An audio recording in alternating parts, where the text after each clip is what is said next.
2 weeks of cold weather in the Northeast is being replaced by a new hazard, a sudden warm-up. A large rainstorm is moving through several states this morning. Warm temperatures are melting last week's gigantic snowfall in western New York.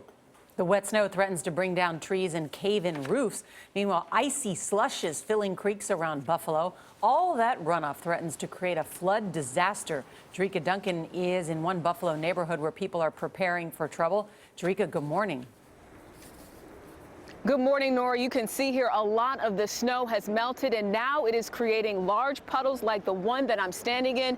People in this neighborhood are particularly concerned about the flooding because they live near a creek.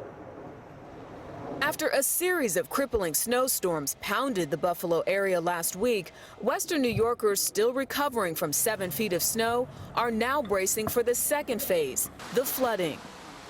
With temperatures expected to hit 60 degrees today and rain in the forecast, communities along Lake Erie are turning their attention from snow removal to flood preparation. New York Governor Andrew Cuomo wants all people to have an evacuation plan. People say, well, my home doesn't flood.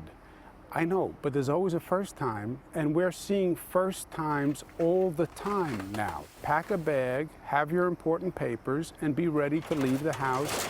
The National Guard is ready to deploy where necessary. They have pumps, generators, water rescue teams, sandbags, and boats. We just hope that it doesn't flood our house, or anybody else's for that matter. We don't want nobody to get flooded.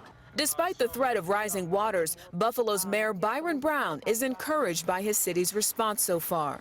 The amazing thing is 6 days, over 6 feet of snow that fell on this community, and we are at 100% of streets open.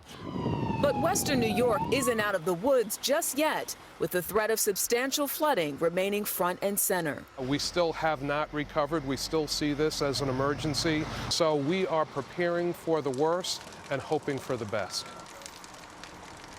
And it's not just flooding people are concerned about. The winds are expected to gust of up to 60 miles per hour later today. That could create conditions for downed trees and power lines. Gail? Oh boy, Jericka, the last thing they need. Thank you.